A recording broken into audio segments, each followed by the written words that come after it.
राज्यातल्या बाजार समितींमध्ये सुरू असलेला वाद थांबण्यापेक्षा आणखीन चिघळताना दिसतोय। सोलापूरच्या बाजार समितीमध्ये तर पोलीस बंदोबस्ताची वेळ आलेली आहे। मात्र 2 पैसे मिळतील या आशेने बाजार समितीत आलेल्या शेतकऱ्यांची पुरती निराशा झाली आहे।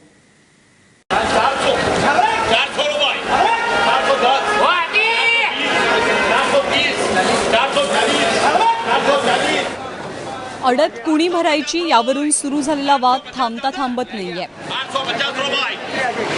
सोलापूर बाजार समितीमध्ये सुरू झालेल्या संघर्षामुळे पोलीस बंदोबस्त तैनात करण्याची वेळ आली आहे। आधी शेतकऱ्यांनी व्यापाऱ्यांविरोधात रास्ता रोको केला आणि आज व्यापाऱ्यांनी कांद्याचा लिलाव बंद पाडला।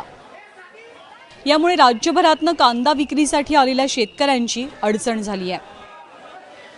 गेले 3 दिवस झाले, परवा 4 वाजता आम्हाला दुपारी फोन आलता इथले आडत्यांचा की माल भरा, मार्केट चालू झाले। आम्ही त्यानंतर माल भरला दुपारी 2च्या नंतर आणि या ठिकाणी काल 50 गाडी आवक झाली होती। परंतु काल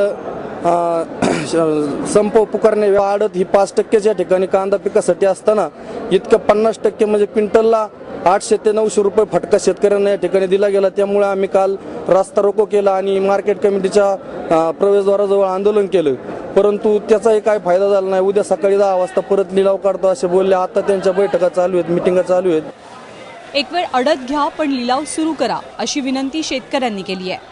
अखेर लिलाव सुरू झाला आणि कांद्याचे भाव 1600 वरून 800 रुपये क्विंटलवर आले। यांनी काल बी मीटिंग 1 वाजेपर्यंत 2 वाजता लिलाव चालू केला आणि आज पण तोच प्रकार। काल आम्ही आंदोलन केलं, तिथं रस्त्यावर बसलो, पण त्यांनी काय म्हणले, तुम्ही ज्या आडतदाराक माल टाकलाय त्याची रिसीट घ्या आणि घरी जा। एवढे 100 पाकिटं सोडून घरी जायचं का कांदा? आमचं काय, शेतकऱ्यांचं काय? सोलापूरच्या बाजार समितीत रोज 80 ट्रक कांद्यांची आवक होते। मात्र एपीएमसी नियमन मुक्त करण्याच्या सरकारच्या निर्णयानं शेतकरी आणि व्यापाऱ्यांमध्ये संघर्ष निर्माण झालाय। व्यापारी मुद्दाम माल उचलत नाहीत आणि सांगतात की अनसोल्ड करायचं आहे, तुम्हाला परवडत असेल तर घ्या, नाहीतर आम्ही पुढचा लिलाव काढू। पण शेतकरी एकदा कांदा आणला तर परत कुठे घेऊन जाणार? म्हणून ही शेतकऱ्याला मोठी पंचायत निर्माण झालेली आहे की धोरण शासनाने ठरवावे की पक्क धोरण ठरवावं, नाहीतर जसं हमी भाव दिला जातं तसं हमी भाव त्याने द्यावा। शेतकऱ्यांची अडत भरायला व्यापारी तयार नाहीत। लिलाव सुरू झालाच तर अडतच्या मोबदल्यात व्यापारी शेतमालाचा भाव पाडतायत। त्यामुळे सरकारचा निर्णय आणि व्यापाऱ्यांचा आडमुठेपणा यामुळे शेतकरीच भरडला जातोय। सोलापूरहून शिवकुमार पाटीलसह ब्युरो रिपोर्ट, एबीपी माझा।